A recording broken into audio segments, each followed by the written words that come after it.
Bonjour. On va dispenser ensemble le module intitulé Analyse et conception du système d'information. Alors, le système d'information se trouve toujours là où il y a une organisation. Donc, que ce soit une entreprise, que ce soit une ONG, alors généralement, c'est des systèmes d'information d'organisation. Le système d'information pour l'entreprise constitue le système nerveux et elle aide à avoir une efficacité en ce qui concerne les décisions à entreprendre et aussi voir comment agir dans l'avenir. Il permet aussi d'avoir une plateforme de communication pour les collaborateurs. Alors les objectifs à atteindre dans ce module, comprendre c'est quoi un système d'information, regarder le système d'information à travers ses différentes dimensions, que ce soit la dimension technique, la dimension organisationnelle, la dimension managérielle, et situer le système d'information au sein de l'organisation, c'est-à-dire le placer entre les systèmes de pilotage, les systèmes opérationnels et les systèmes décisionnels. Alors, avant d'entamer la méthodologie qu'on va utiliser pour le développement de ce système d'information, alors on va voir pourquoi on a justement besoin de ce système d'information. Les entreprises doivent chercher en permanence un avantage concurrentiel. C'est-à-dire qu'elle est en train justement de développer ce qu'on appelle la valeur ajoutée et bien sûr cette valeur ajoutée elle va essayer de la chercher au niveau justement de son écosystème. Bien sûr, cette entreprise n'existe pas seule, mais à travers justement la recherche et le développement d'un avantage concurrentiel, elle va pouvoir justement se situer dans le marché. Alors bien sûr, une entreprise pour bien fonctionner donc, a besoin d'un outil de communication qui permet de gérer à la fois tous les flux que reçoit et que diffuse justement cette organisation. Et bien sûr, donc, le système d'information il joue un rôle important justement dans cette problématique. Alors, chaque fois on est devant un système d'information, il y a toujours une confusion qu'on fait. On le confond toujours avec le système informatique. Donc le système informatique, il comprend bien sûr tout ce qui est hardware, tout ce qui est matériel. Tandis que le système d'information, ça représente justement cette organisation qu'il faut développer. Alors, justement, le système d'information existe déjà dans l'entreprise, même avant l'informatisation, et nous, on s'occupe justement dans ce module de développer cette informatisation de ce système, de cette organisation. Alors après, on va voir qu'on se base justement sur l'existant pour pouvoir passer à l'étape d'analyse, et là, le développeur du système d'information, il portera la casquette justement d'analyste. Après, il va proposer la solution adéquate à cette problématique, et là, elle va porter la casquette justement de l'architecte de la solution, et après, donc, il va développer le système d'information proprement dit. Alors avant, donc, système d'information, bien sûr, on va essayer de l'étudier d'une façon un petit peu approfondie, mais déjà, on va voir les deux mots qui constituent le système d'information, qui sont l'information et le système. Donc on va commencer par l'information. Alors quand je vais vous demander c'est quoi une information, donc j'aurai certainement plusieurs réponses, plusieurs visions. Et l'information, sûrement, chacun va l'avoir d'après son expérience, d'après la conceptualisation qu'elle fait pour cette information. Alors, généralement, on va me dire que c'est la donnée, on va me dire que c'est le message qu'on transmet, etc. Et justement, l'information, elle comporte tout ça. C'est-à-dire tous ces aspects que vous allez dire, que vous allez citer, bien sûr, se trouvent dans l'information. Alors, pour bien comprendre c'est quoi une information, donc on va la situer justement dans ce pyramide qui a été développé en 1993 et qui part de ce qui existe sur le terrain, c'est-à-dire les faits et les événements, et ça représente bien sûr la donnée, c'est-à-dire la donnée qu'on récolte, qu'on acquit à partir de l'existant, donc ça représente justement cet aspect donné. Après, cet aspect-là, on le met dans son contexte et ça devient une information. Si vous prenez par exemple un appareil de mesure que vous utilisez pour mesurer par exemple une certaine grandeur, Alors justement, cet appareil de mesure va vous donner un chiffre, un nombre, et ce nombre-là représente la donnée. Mais si je vous dis que ce que vous venez de mesurer, ça représente une température, vous allez ajouter par exemple le degré C au degré Fahrenheit, etc. Et bien sûr, cet ajout a une importance capitale parce qu'il a transformé la donnée en une information. Maintenant, on a mis cette donnée dans son contexte global et ça permet justement de générer l'information.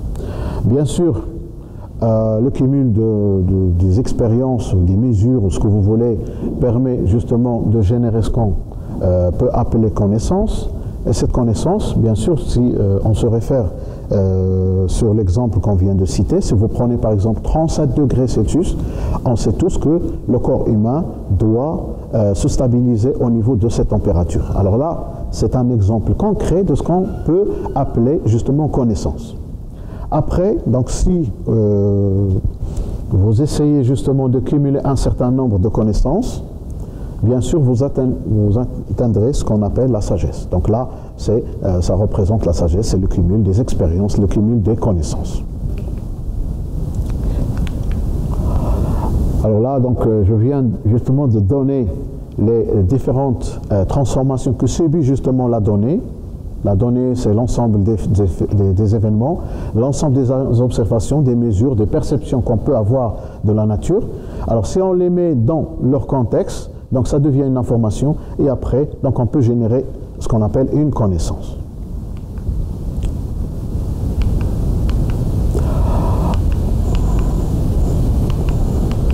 Alors, si on prend un autre exemple, donc pour bien illustrer, si vous prenez par exemple cette donnée-là, elle est représentée par des chiffres, 5, 1, 0, 0, 7. Alors, si, par exemple, je la mets dans un contexte, dans une autre représentation qui permet justement de la transformer dans un contexte de date. Donc, ça représente justement une date. C'est-à-dire là, c'est le 10 du mois 5 2007, par exemple.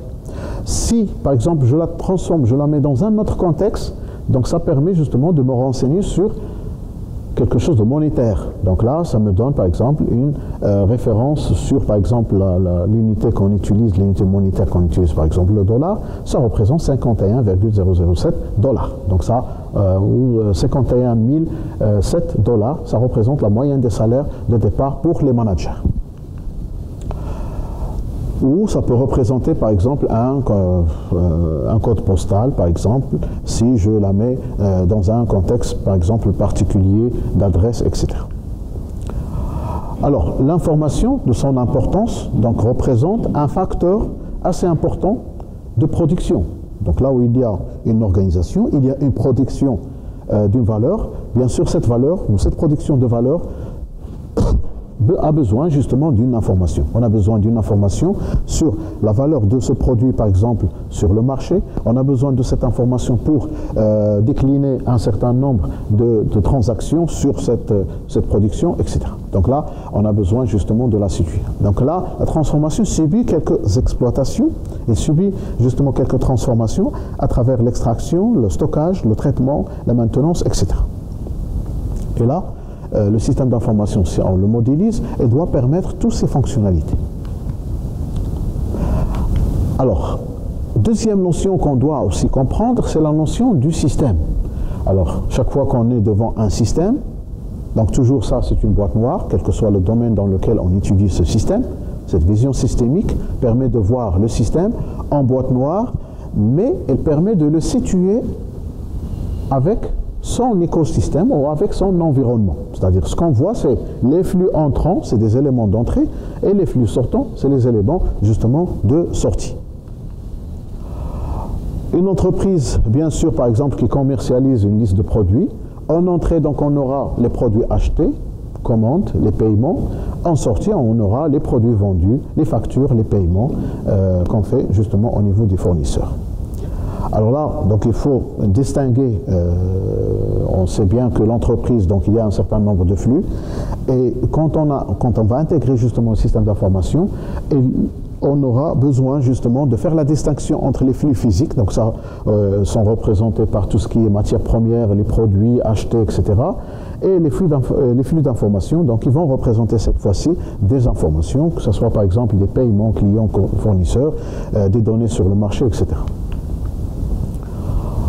Alors, comme ça, on peut rassembler tous ces éléments, c'est-à-dire système d'information, c'est quoi?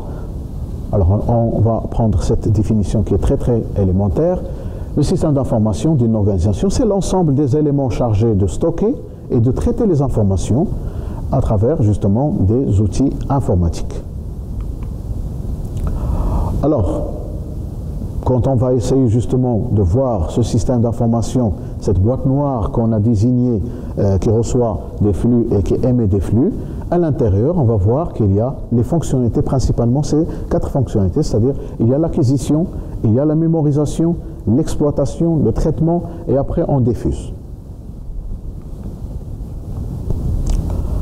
Voilà, donc une vision donc un petit peu plus générale. Donc il y a, si vous voyez par exemple un système informatique, donc là elle est représentée aussi par les inputs, donc à travers ce qu'on reçoit à partir du clavier, de la souris, des différentes hardware d'acquisition, et à l'intérieur, on a le stockage des données, le traitement des données, transformation des données et comment on exécute justement à travers le système d'exploitation. Donc ça, c'est tout ce qui est traitement. Et après, donc, on aura l'affichage de l'information donc à travers l'écran, à travers l'imprimante et à travers d'autres devices. Si on veut situer, donc dans l'approche systémique, si on veut situer notre système d'information dans une organisation, donc ce qui est connu, donc il y a le système opérant et les systèmes de pilotage, système décisionnel. Le système d'information se place entre les deux, c'est-à-dire elle reçoit du système de pilotage tout ce qui est décision, et puis elle transmet ces décisions comme ordre et comme consigne pour le système opérant, ça c'est le système de production. Après, donc il peut collecter les informations à partir du système opérant et elle traite ces informations pour les transmettre justement pour le système de pilotage pour avoir une aide à la décision. Donc l'information, donc là, un exemple des différents traitements qu'on fait. Donc une information par exemple, qu'on reçoit à partir du système de pilotage, elle peut être traitée, elle peut être communiquée et comme il peut être mémorisé. À partir du système opérant, la même chose, donc on aura des flux d'entrée-sortie à partir du système d'information. Alors, je pense que sur la base de cette introduction, donc vous avez une idée sur la conceptualisation qu'on peut faire pour le système d'information. Donc, cette introduction va vous servir pour vous situer un petit peu, le contexte de notre étude qu'on va faire cette année. Donc, je vous donne rendez-vous à la prochaine capsule.